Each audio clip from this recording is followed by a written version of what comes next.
दमन दौरे पर आए अखिल भारतीय कांग्रेस कमेटी के सचिव सज्जन कुमार वर्मा ने हमारे यूटी न्यूज के संवाददाता संतोष पांडे से की खास बातचीत।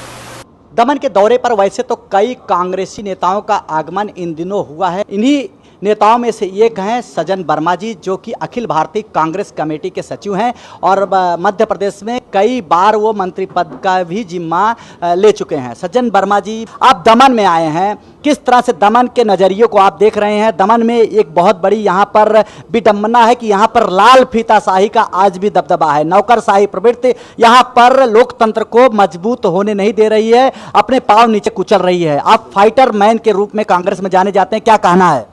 बिल्कुल, आपका प्रश्न बिल्कुल वाजिब है और अधिकारियों की लाल फीताशाही जितनी भी हमारी ये केंद्र शासित राज्य हैं, यहाँ पे बुरी तरीके से अधिकारियों ने अपना पंजा गड़ा रखा है। ये तो फिर भी दमन एक ऐसी जगह है जहाँ केतन पटेल जैसा प्रदेश कांग्रेस का अध्यक्ष है हमारा, वो इस ब्यूरोक्रेसी से, इस लाल फीताशाही से निपटता है और यहाँ की आम जनता के हित में जो काम हो सकते हैं वो करने की कोशिश करता है। लेकिन ये दुर्भाग्य इस देश का और केंद्र शासित राज्यों का है कि भारतीय जनता पार्टी की सरकारें जब जब होती हैं, इस तरह की लाल फीताशाही और अधिकारीवाद, अधिकारी हावी होते हैं राजनीति के ऊपर, आम जनता के काम बहुत पिछड़ जाते हैं और अधिकारी भ्रष्टाचार में डूबे रहते हैं।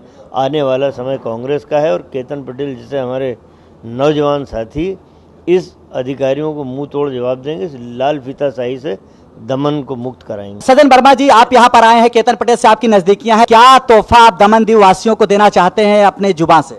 दमन दीव के आम नागरिक को मैं संदेश देना चाहता हूँ कि पिछले लोकसभा चुनाव में आप ठगे गए हो।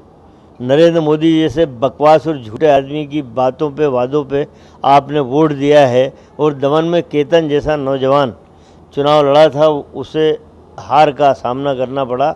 झूठ की बुनियाद पे जो नरेंद्र मोदी ने लोगों को बरगलाया था, दमन की जनता भी समझ गई है।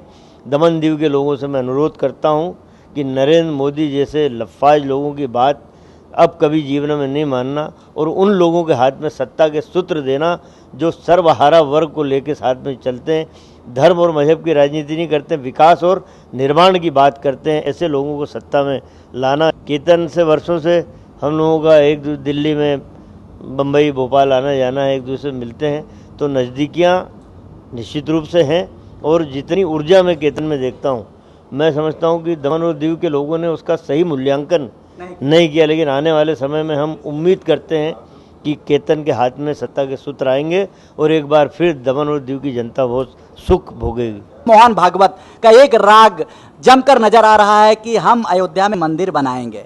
मोहन भागवत ने एक राग आरक्षण को खत्म करने की भी बात कही थी बिहार में, और शायद वहाँ की जनता ने उन्हें मुंहतोड़ जवाब दिया कि किस तरह से वो 54 तक सिमट कर रह गए। क्या कहना है उनके इस बात पर कि संगठन मोहन भागवत जो चला रहे हैं लेकिन वो सत्ता में दखल दे रहे हैं, इस पर क्या कहना है? इस समय जो हालात हम लोग देख रहे हैं, दोनों तानाशाह हैं, तो दो तानाशाह एक साथ रह नहीं सकते। मोहन भागवत का अंकुश शायद नरेंद्र मोदी पे ढीला पड़ रहा है, केंद्र सरकार पे ढीला पड़ रहा है, इसलिए मोहन भागवत इस तरह की बातें उठा के जहर घोलने का काम कर रहे हैं। मोहन भागवत